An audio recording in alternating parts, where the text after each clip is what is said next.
لله نحمده ونستعينه ونستغفره ونعوذ بالله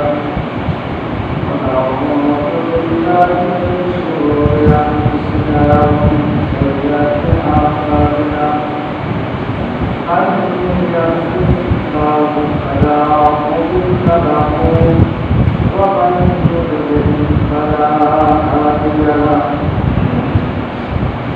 وأشهد أن لا إله إلا الله وحده لا شريك له وأشهد أن سيدنا وحبيبنا ومولانا محمدا عبده ورسوله الذي أرسله بالحق بشيرا ونذيرا وداعيا إلى الله بإذنه وسراجا منيرا أعوذ بالله من الشيطان الرجيم بسم الله الرحمن الرحيم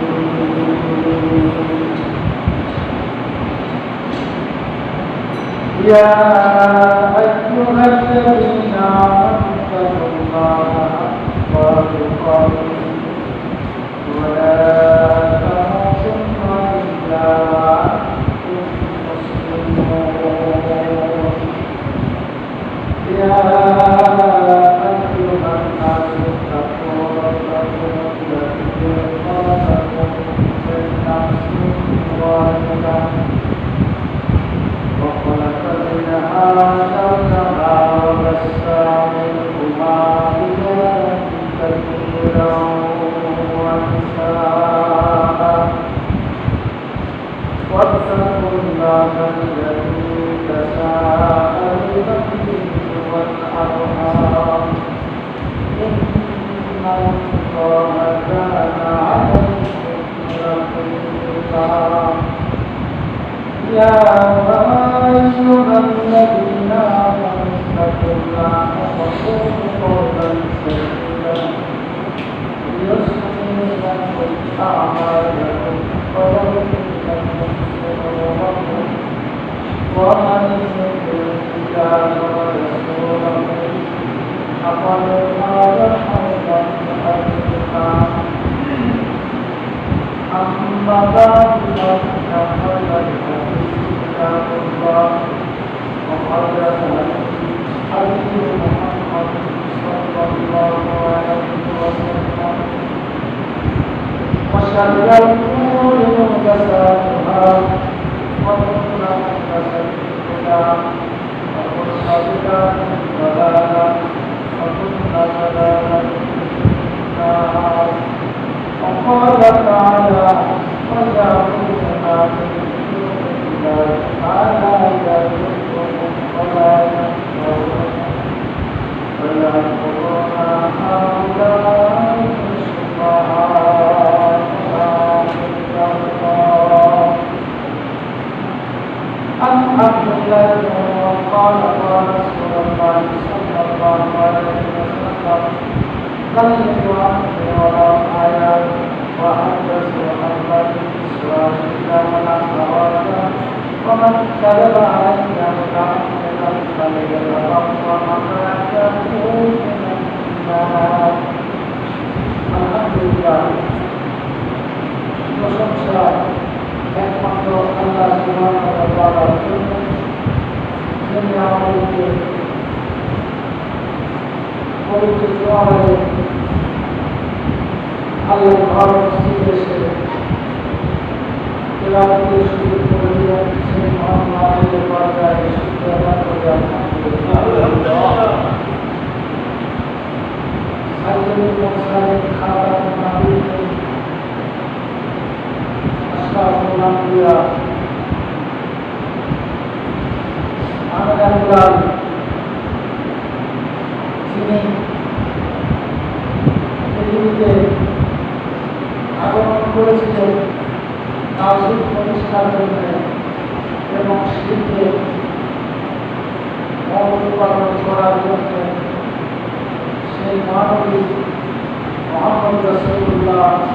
সাল্লাল্লাহু তাআলা আলাইহি ওয়াসাল্লামের উপরে আল্লাহ পাক অশেষ রহমত বর্ষণ করুন। সেই রাসূলের প্রতি সর্বোপরি দরুদ সালাম আল্লাহুম্মা সাল্লি আলাইহি আল্লাহুম্মা বারিক আলাইহি। সম্মানিত মুসলিম, আমরা জানি বর্তমান যে মাসটি আমাদের কাছে চলছে, এই মাসটি হচ্ছে রবিউল আউয়াল মাস। এই রবিউল আউয়াল মাসে আমরা জানি অতীতে জেনে আসছি বিশ্বনবী এই মাসে জন্মগ্রহণ করেছে।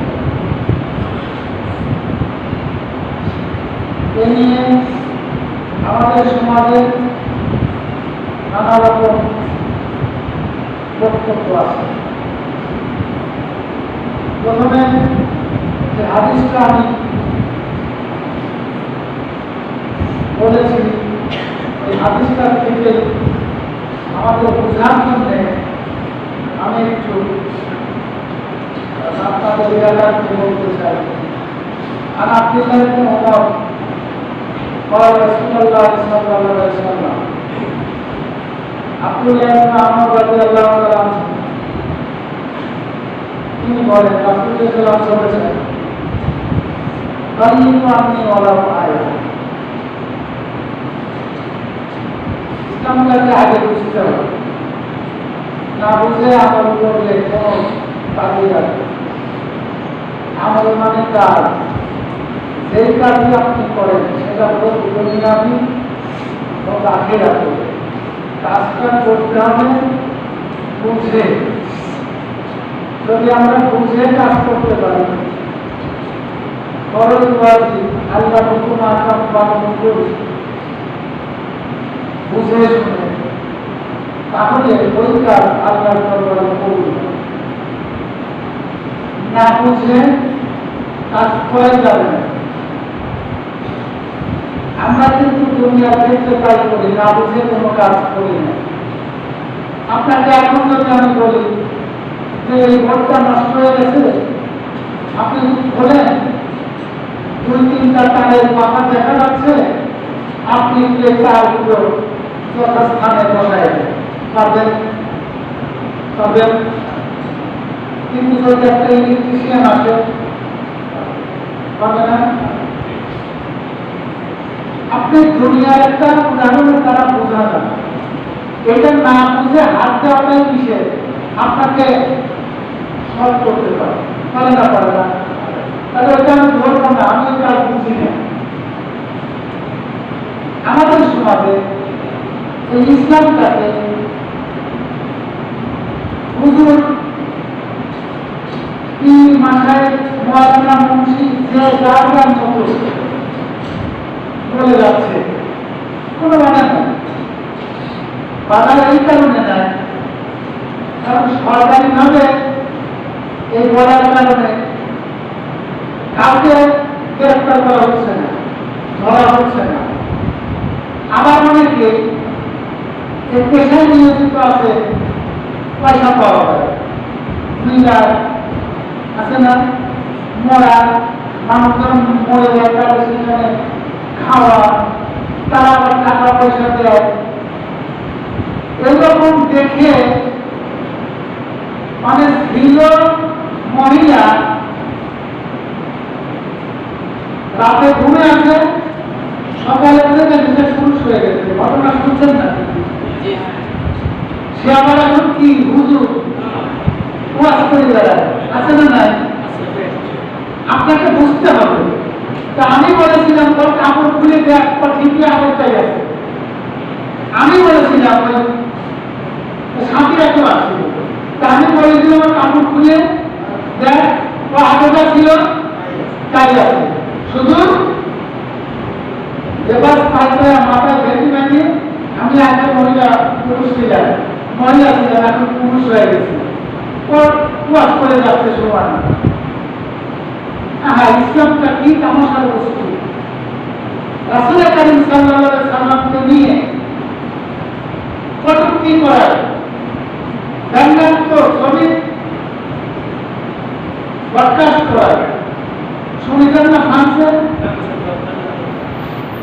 মারবে কিন্তু মারবে ওই লোকটা স্কুলের একজন শিক্ষক ওকে কিন্তু হত্যা করে দিয়েছে এখন যে বাবারা রাসূলের আমার কথা সেই ঘন্টা বৈধ কি অবৈধ ওটা আমি বলছি না, ওটা কতটুকু যুক্তিযুক্ত ওটা বলছি না, কিন্তু যে এই কাজটা করেছে কাজটা ভালো কি মন্দ তা বলছি না, কিন্তু যে ঘন্টা করলো তার অন্তরে কতটা আঘাত দিয়ে কাজটা করেছে না, ভালোবাসা রাসূলের প্রতি ভালোবাসা কি করেছে। এখন এই ভালোবাসা যদি রাসূলকে প্রকৃতপক্ষে যদি ভালোবাসা হয় তাহলে ওই খুন করা যাবে না, খুন করা যাবে না। ও যতই কটূক্তি করুক, ইসলাম সহনশীলতা ধর্ম, ইসলাম ধৈর্যের সাথে একটা জিনিসের মোকাবেলা করার কথা বলে। তো এইটা আমরা মুসলিম, আমাদের যে কাজবার, আমাদের মূল পয়েন্ট হলো আল্লাহর হুকুম মোতাবেক রাসূল মুহাম্মদ সাল্লাল্লাহু আলাইহি ওয়াসাল্লামের কত পদ্ধতি অনুযায়ী কাজগুলো করলে আমরা নেকি পাবো। আর যদি বাইরে হয় হাজার করে নেকি পাবো না। পাবো আপনি দেখেন আমাদের আলোচনা ছিল ঈমান ভঙ্গের কারণ, কিন্তু আজকের যে মাস এই মাসে কিছু অনিসলামিক কার্যকলাপ ইসলাম অনুমোদন করে না, ইসলাম স্বীকৃতি দেয় না, আল্লাহ পাক করতে বলেন নাই, আমরা এই কাজগুলো করে যাচ্ছি প্রতিনিয়ত। কেন করছি? না জানার কারণে। আগে যেটা আমরা পেয়েছি ওইটাই করছি। আর অসুবিধা হলো যে যেটাই করুক ওইটার পিছনে কোনো না কোনো দলিল আপনি পাবেন। দলিল কিন্তু আছে, যে যেটাই বলছে ওর পিছনে দলিল আছে। দলিল শুধু দেখলে চলবে না, আপনার মন মগজে আপনার বিবেক কি বলে, আমি সেই বিবেককে একটু জাগ্রত করার জন্য হাদিসটা উল্লেখ করেছি। এবং আজকে আমি যতটুকু পারি এই রবিউল আউয়ালের কিছু কথা না বললেই নয়। তো নবীজি বলেন বাল্লিগু আননি ওয়ালাউ আয়া, প্রচার করো, মানুষকে বলো, তাবলীগ করো। তাবলীগ বালাগাত থেকে, বালাগা মানে পৌঁছায় দেওয়া, তাবলীগ করো, পৌঁছায় দাও। কি? আননি ওয়ালাউ আয়া, আননি মানে আমার পক্ষ থেকে, আমার পক্ষ থেকে মানে কার পক্ষ? আল্লাহ রাসূল বলছেন আমার পক্ষ থেকে, অর্থাৎ রাসূল যেটা বলতে বলেছেন এটা হলো রাসূলের পক্ষে। যেমন ধরুন আমাকে আপনি পাঠিয়ে দিলেন যে আপনি আদায়গুলা দিয়ে এই জিনিসটা ওইভাবে করবেন আমাদের পক্ষে, আমি এটা বলে দিলাম। আমি ওই কথাকে বাড়ানো কমানো করতে পারবো না, পারবো কি? আমাকে যেভাবে বলা হয়েছে আমি কতটুকু বলতে পারবো, কিন্তু এইটা না বলার কারণে সমাজে ঝামেলা হচ্ছে না। মেয়েরা বলে দিলে আমি ছেলে কোন কন্ট্রাক্টে যাবো না, আমার জামাইকে আমি যা দেখবে। ধনী মানুষ যাওয়ার মতন অ্যাবিলিটিও আছে। এখন ঘটক গিয়ে ছেলের বাপকে বলেছিল এই নাম ধরে অনেক কিছু দেবে। এখন বিবাহের সময় মেয়ের বাবাকে বলা হলো, মেয়ের বাবা বললে এই ধরনের কোনো কথা আমি বলি নাই, আমি জামাইকে অনেক কিছু দিতে পারবো কিন্তু কন্ট্রাক্টে আমি কোনো কিছু দেব না। এখন অর্থকের কাছ থেকে আপনি যেটা বলেই নেই, আপনি বললেন কেন?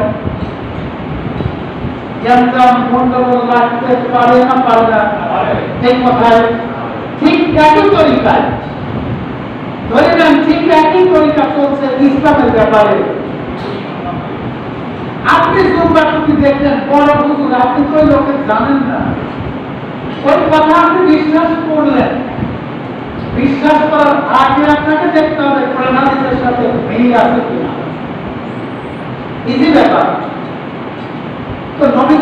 বাল্লিগু আন্নি ওয়ালাউ আয়া, পৌঁছায় দাও মানুষের কাছে, বড় মানুষের কাছে, দাওয়াত দাও মানুষের কাছে। আমি মুহাম্মদের পক্ষ থেকে আমি যা বলেছি তা বাড়ানো কমানো বোঝা গেল। কতটুকু বাড়াতে পারবো এই হাদিসটার বলাই আছে। ওয়ালাউ আয়া ওয়া হাদাসু আন বানি ইসরাঈল মিন হারাজ, বনি ইসরাঈলের ঘটনা, বনি ইসরাঈলের ঘটনা কোরআনের মধ্যে আছে না নাই? আছে না? মুসা আলাইহিস সালাম বনি ইসরাঈলের নবী না?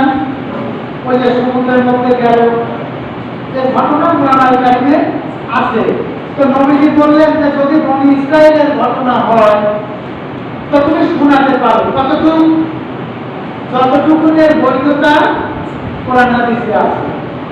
তারপরে বললেন, সতর্ক করলেন এই হাদিসে, ওয়ামান কাযাবা আলাইয়া মুতাআম্মিদান, ওয়ামান কাযাবা আলাইয়া মুতাআম্মিদান, তোমরা মিথ্যা বলো না আমার নামে। কার নামে? রাসূল সাল্লাল্লাহু আলাইহি ওয়াসাল্লাম বলেছেন, অথচ বলেন নাই, তাকে মিথ্যা। তো রাসূল বলেন নাই এমন কথা তোমরা বলবে না, ওটা মিথ্যা হয়ে যাবে। রাসূলের নামে মিথ্যা বলবে না। যদি বড় তাই কি হবে?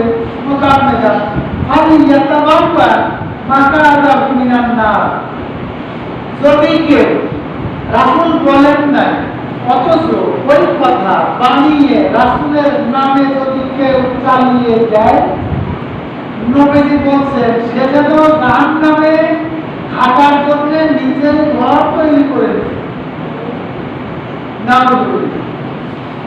আমরা এমন কেউ আছে যে আপনাদের মধ্যে আমরা ঘর তৈরি করবো, আরে ওই জায়গায় বাড়ি করছে, আমাদের ওই কাছের বাড়ি 3 তলা 4 তলা বিল্ডিং, ওই জায়গায় যদি আমি বাড়ি করি বাতাস পাবো না, এইটার জন্য মানুষ বাড়িও করে না।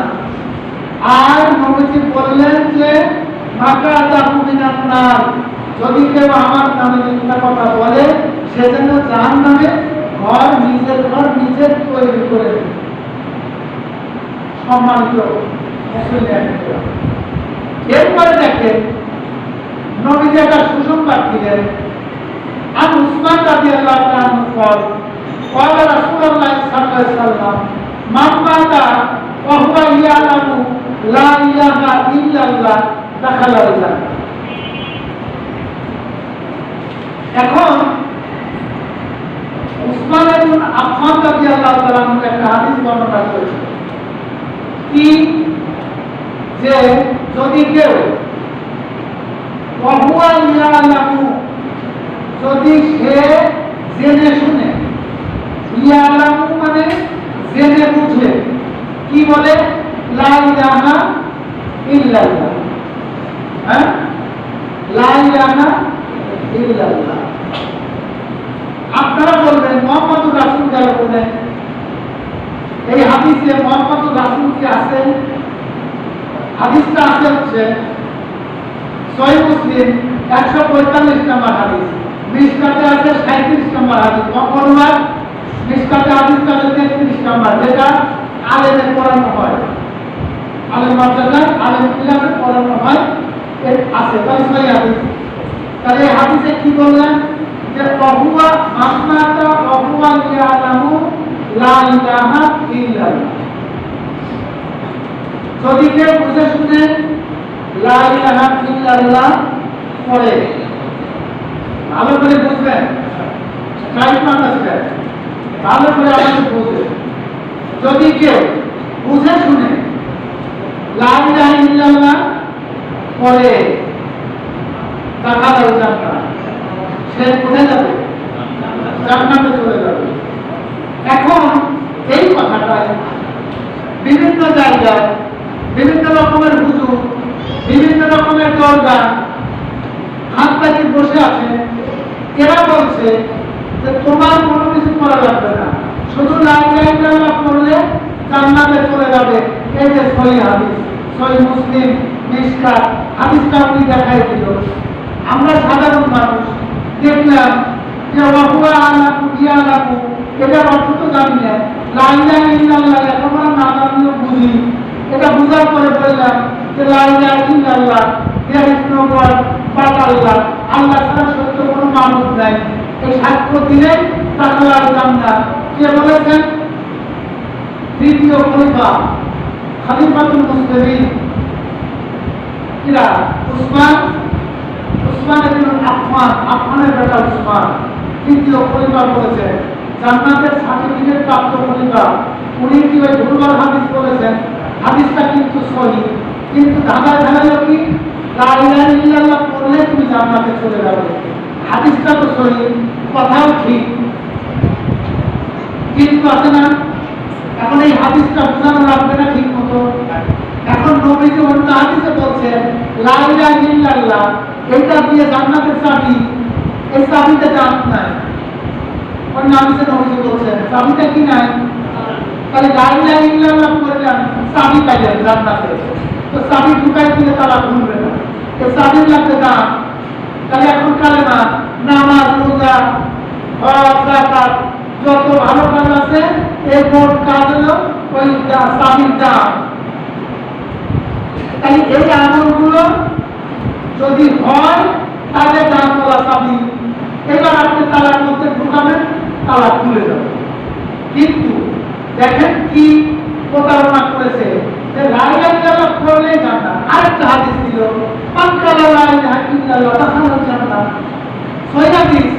রাসূল সাল্লাল্লাহু আলাইহি ওয়াসাল্লাম প্রথমে মক্কাবাসীর কাছে দাওয়াত দিয়েছেন, ইয়া আইয়ুহান নাস, ও মক্কাবাসীরা শোনো, ও মানুষেরা শোনো, ইয়া আইয়ুহান নাস কুলু লা ইলাহা ইল্লাল্লাহ তুফলিহু, তোমরা বলো শুধু লা ইলাহা ইল্লাল্লাহ, আল্লাহ ছাড়া সত্য কোনো মাবুদ নাই, এই কথা সাক্ষ্য দিলে জান্নাত পাবে।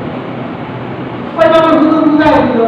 তখন এরা মুসল্লি আমাদের মসজিদে পড়ে যাচ্ছে, কালেমা পড়লে জান্নাত, কত কাজ করে কিনা আছে না নাই? সহজে জান্নাতে যাবো আমরা, তো সহজে জান্নাত পাওয়া যাবে না, পাওয়া যাবে না। ভুলভাল চলছে সমাজে, ঠিক একই কায়দায় এই রবিউল আউয়াল মাসে আমাদের সমাজে কত চলছে।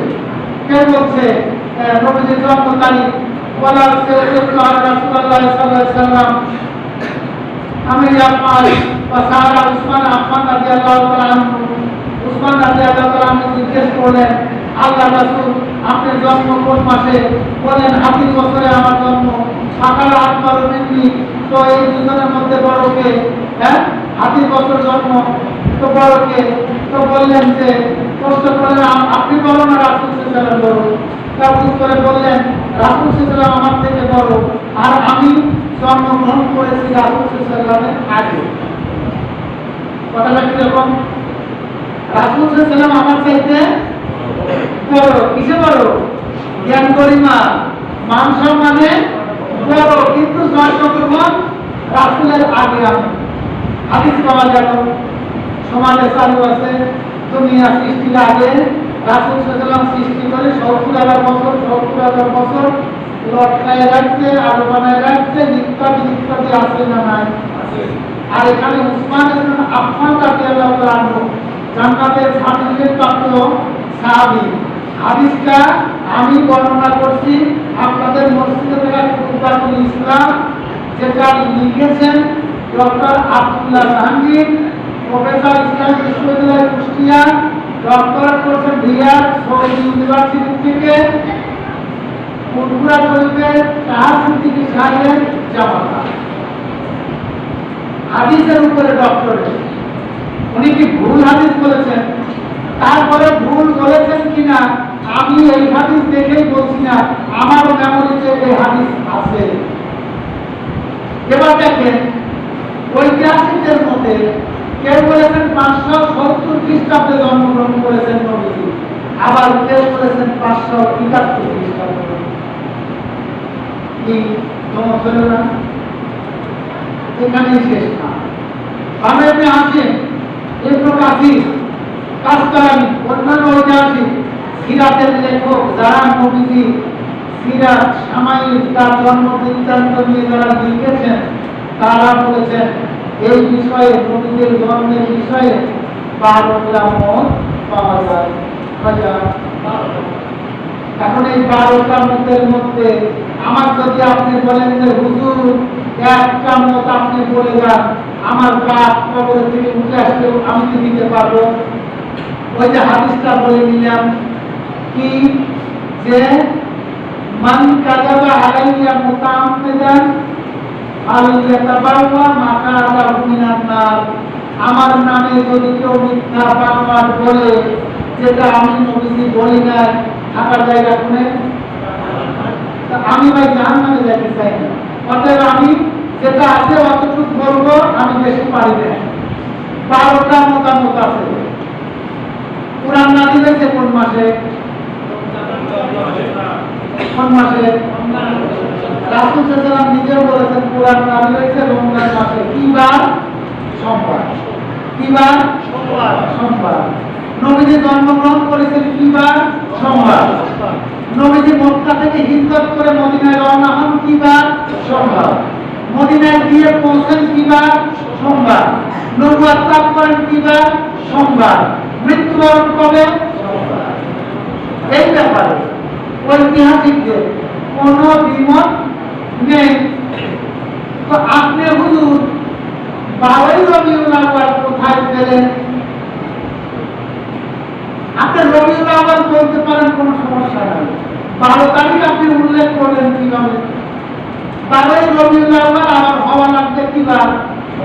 তো সাধারণ সেন্স দিয়ে আপনি বুঝেন তো, এই যে গত রাত্রে যে এই হঠাৎ করে ঈদে মিলাদুন নবী পালন করলেন যারা, আমি বিনয়ের সাথে প্রশ্ন করি, এটা যে করলেন গত রাত্রের বারটা কি ছিল ভাই? বৃহস্পতিবার। তারিখ কত যাবে? 12। তারিখ কত? 12। বার কি বার? বৃহস্পতিবার। মিলিছে তো? মেলে একই কায়দায় আমাদের রাষ্ট্রীয় ব্যবস্থায় তাই। হাজারো রক্ত মানুষের খরচ করিয়া বাংলাদেশ, ভারত, পাকিস্তান আমরা তখন এক ব্রিটিশ বিরোধী আন্দোলন করিয়া ব্রিটিশকে এদেশ থেকে তাড়ানোর পরে ভাষা আন্দোলন করিয়া কত মানুষকে মারা গেল ভাষা আন্দোলনে, যুদ্ধ করে ভাষা, বাংলা ভাষার প্রতিষ্ঠা। সেই বাংলা ভাষা কত কি কয়? 21 ফেব্রুয়ারি কি বাংলা না ইংরেজি?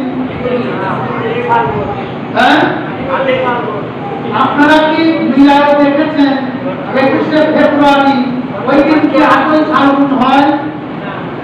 8ই ফাল্গুন এবং 21 ফেব্রুয়ারি দুইটা তারিখ মেলে? যদি আপনি 21 ফেব্রুয়ারি পালন করেন, দেখা যাবে হয় 5ই ফাল্গুন, না হলে 14ই ফাল্গুন। কি বাংলা? তাহলে বাংলা বললে যুদ্ধ করলাম, 8ই ফাল্গুন উদযাপন করবো। একটা লোকের মুখে আমি আপাতত শুনিনি যে আজকে 8ই ফাল্গুন, 21 ফেব্রুয়ারি রেলি আছে, রেলিতে যাওয়া লাগবে। কি ভাই?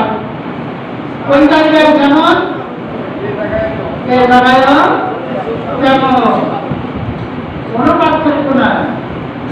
হ্যাঁ, not difference between 21 February and 12ই রবিউল আউয়াল। রবিউল আউয়াল মাস বলে, আপনি তারিখ বলে, আপনি নবীজি তারিখ যদি বলে থাকে আপনি বলেন, কোনো সমস্যা নাই।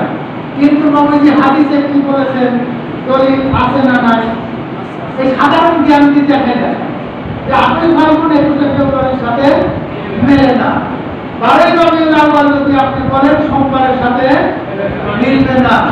কিন্তু সোমবার যে নবীজি বলেছেন একদম 100% সত্য কথা, সহি কথা, পৃথিবীর যত মুফাসসির, মুহাদ্দিস সবাই আছে। আরেকটা দেখেন যুক্তি না হাদিস। নবীজিকে জিজ্ঞেস করলেন সাহাবা ভাই, আল্লাহ রাসূল সোমবারের রোজা আছে, কি আছে? রোজা আছে। তো সাহাবা ভাই জিজ্ঞেস করলেন, আসিয়ামু ইসনাইন, সহিহ মুসলিমের হাদিস। এই হাদিসে কোনো সন্দেহ নাই, আনডাউটলি একদম অথেন্টিক হাদিস। সেই প্রফেট মুহাম্মদ সাল্লাল্লাহু আলাইহি ওয়াসাল্লাম, কোনো ভুল নাই, সন্দেহ নাই। তো সাহাবা ভাই জিজ্ঞেস করলেন, আল্লাহ রাসূল সুয়েলা আন সিয়ামু ইসনাইন, সাহাবা ভাই জিজ্ঞেস করলেন, আল্লাহ রাসূল আপনি সোমবারের দিন রোজা রাখেন কেন? নবীজি বললেন, যাকা ইয়ামুন উলিদতু ফীহি, যাকা ইয়ামুন উলিদতু ফিহি, এই সোমবারের দিন আমার মুবারক জন্ম হয়েছে, তাই আল্লাহ পাক আমাকে এই সোমবারের দিন দুনিয়াতে পাঠিয়েছেন। এজন্য মহান আল্লাহ শুকরিয়া জ্ঞাপন করি কিসের মাধ্যমে? পাওয়া গেল ইবাদত। এই ইবাদত দিয়ে আল্লাহ নবী বুঝালেন সাহাবাল মাইনকে, যদি আমার নামে আমার মিলাদ উদযাপন তোমাদের করতেই হয় তাহলে কি করো? প্রতি সোমবারে কি করো?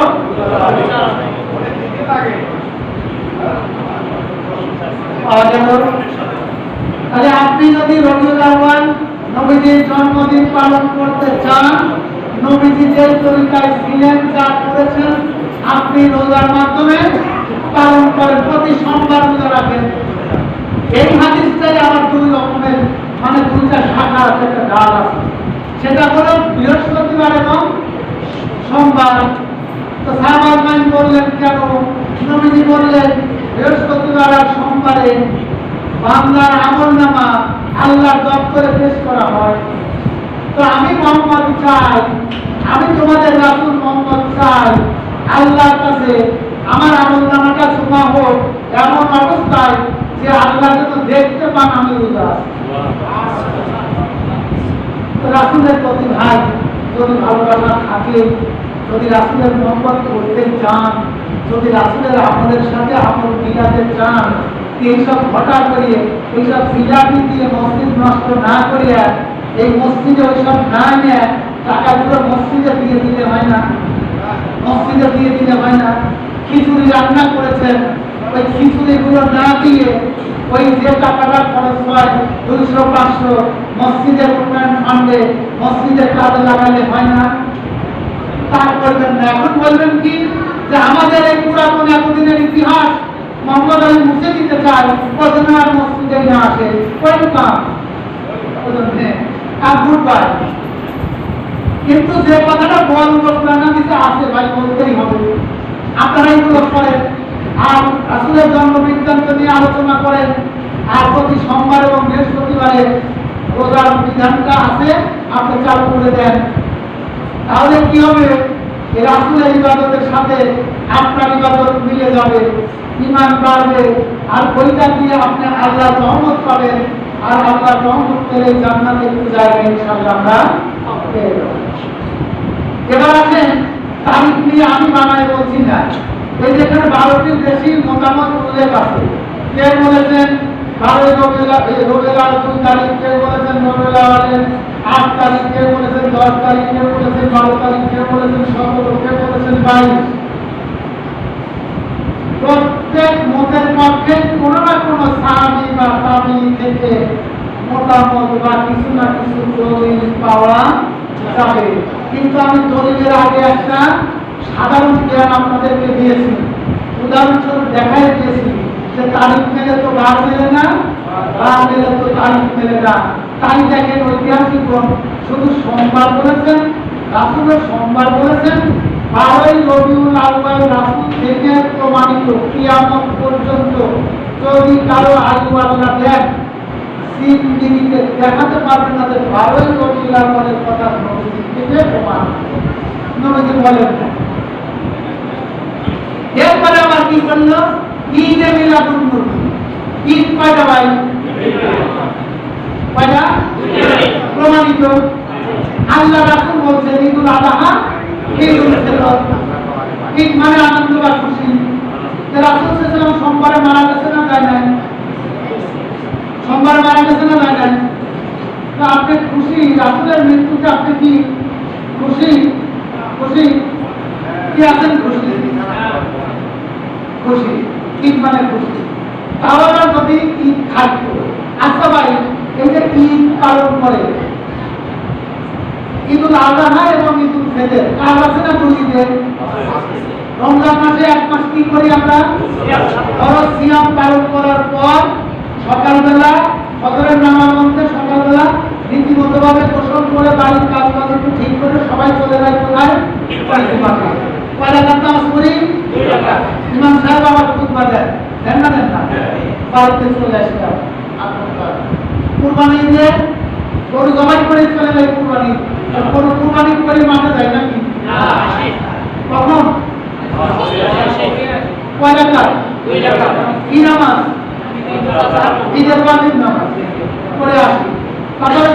করবেন কার জন্য? আল্লাহর জন্য কুরবানি করলাম। গোশত বন্টন হলো, গরু মিষ্টি দিলাম, খাইয়ে দিলে কাজ আছে না নাই? আছে। আমি এই ঈদে মিলাদুন নবী যারা উদযাপন করেন তাদের কাছে প্রশ্ন করি, ভাই এই যে ঈদে মিলাদুন নবী কয় রাকাত নামাজ? কয় রাকাত? মাঠে গেছেন ঈদে মিলাদুন নবী তো ঈদ শব্দ আছে না নাই? ওটা ঈদুল আযহা, ঈদুল ফিতর, এটা ঈদুল নবী, ঈদে মিলাদুন নবী। এই ঈদে মিলাদুন নবী উদযাপন উপলক্ষে কয় রাকাত নামাজ? কাজ কি? কোন কাজ আছে? মিলাদ। মিলাদের জন্ম আফটার মুহাম্মদ সাল্লাল্লাহু 1400 ইয়ার্স ago। রাসূল সাল্লাল্লাহু এর মৃত্যু 400 বছর পরে মিলাদের জন্ম হয়েছে। কিসের জন্ম চলছে সমাজে? কেন চলছে? ময়জুদ্দৌলা মামুন আল-কাদ্দার ওই উমাইয়াদি বংশের প্রেসিডেন্ট আর একজন বেদাতি হুজুর, বুঝতে পারছেন? এই বেদাতি হুজুরের সাথে রাজশক্তি যদি লাগে যায় তাহলে মনে করেন ফটাফট উইকেট খেলা হবে, বুঝলেন না? মানে আমি যা করবো রাজশক্তি আমাকে সাপোর্ট দেবে। এবং আমাদের যা বলছে কি সুরের গোস্ত খাও খাও, সাগরের গোস্ত খাও খাও, বাংলার গোস্ত খাও খাও, পাখির গোস্ত খাও খাও। মোহাম্মদ আলী বলছে সরকার একটু সাপোর্ট দিল, পাস হয়ে যাবে। হ্যাঁ, নারী নির্যাতন বলতো, সরকার একটু সাপোর্ট দিল, না করে সমস্যা কিছু বলতো, হুজুরও ফতোয়া দিল বলতো। এই হুজুর যদি মশলা দেয় আর রাষ্ট্রপতি যদি কাজ করে, এইগুলো বেদাত ছড়ায় তারা। তো ওই প্রথমে ওরা কি করলো? যিশু খ্রিস্টের জন্মদিন পালন করলো ওই উমাইয়াদি বংশের খ্রিস্টান ওই সময়। তো খ্রিস্টানরা জন্মদিন পালন করলো কার? যিশু খ্রিস্টের, ঈসা আলাইহিস সালাম। তো তখন মুসলমানরা গিয়ে বললো কি ব্যাপার, ওরা এটা করে আমরা বসে থেকে লাভ কি, তাহলে আমরাও শুরু করবো। তখন 5টা জন্ম তারিখ পালন হয়, কয়টা? মোহাম্মদ সাল্লাল্লাহু, ইমাম হাসান, ইমাম হুসাইন, ফাতেমা, আলী। সিয়ারাও শুরু করলো ইরাকে, ইরাক হয়ে ইরান হয়ে চলে আসলো ভারতে। মানে 7 লাখ মানুষ যাবে ভারত, বাংলাদেশে ঢুকতে পারে না তো সরাসরি, ভারতে চলে আসলো। তার খানকা শরীফ, মাজার শরীফ যারা আছে এরা দেখলো যে এই মুসলমানের ইমানের 12টা কি করে বানানো যায়, তারাও ঈদে মিলাদুন নবী এই রকমের জন্ম তারিখ, অমুকের জন্ম তারিখ, এরকম করতে করতে আমাদের বাবার দাদা কালকিটা জন্ম নিয়েছে ওটা। আমার নাগপুরায় মহিলা নাগপুরের অনুষ্ঠান, কানপুরের অনুষ্ঠান হচ্ছে না? হচ্ছে না? টেবিল নিয়ে বসে গেছে, বসে না? বসে না? কোন কালচার ভাই? হিন্দু সংস্কৃতি, এটা মুসলিম ধর্মের কোন সংস্কৃতি না। আপনি ইমান আনার পরে সংস্কৃতি আপনার হবে তাওহীদপন্থী, আপনি সেটা বাদ দিয়ে কৃষ্টি কালচার, তাহজিব ও তামাদ্দুন অন্যান্য ধর্মাবলম্বী লোকের সাথে আপনার সামঞ্জস্যতা। আর আপনি নামাজও পড়েন, ওই যে কত সময় বলেছিলাম যে বেশিরভাগ মুসলমান, বেশিরভাগ মানুষ ইমান আনার সত্ত্বেও কি মুশরিক না? আল্লাহ বলেছেন সূরা ইউসুফের 106 নম্বর আয়াতে, পড়ি দেখেন। তো এই যে এত আলোচনা, কত আলোচনা রয়েছে, এগুলো বোঝাতে গেলে সময়ের দরকার আছে না? নাই? এখন টাইম কত আছে? একটাই। আমার কিছু করার নাই, আপনাদেরকে কত দিন করি, একটু আগে আগে আসেন। আমার কোনোদিন আপনারা এসে দেখছেন আমি পিছিয়ে পড়েছি? পিছিয়ে পড়েছি কোনোদিন? কেন করি নাই? আপনাদের ভয়ে না? কার ভয়ে? আপনারা আমার কি মূল্যায়ন করলেন? কি মূল্যায়ন করলেন আপনারা? একটু সতর্কতা রাখার কথা বলেছি। তো এইরকম আলোচনা আরো বহুত আছে, আমরা সময় সুযোগ করে অন্য সময় ওই আলোচনা আমরা করে জানিয়ে দিতে পারবো। আবার এই খুতবাটাতেও আছে, আল্লাহ পাক আমাদেরকে কুরআন এবং সহিহ সুন্নাহ মোতাবেক আমল করার তৌফিক দান করুন। আমিন। ওয়া আখিরু দাওয়ানা।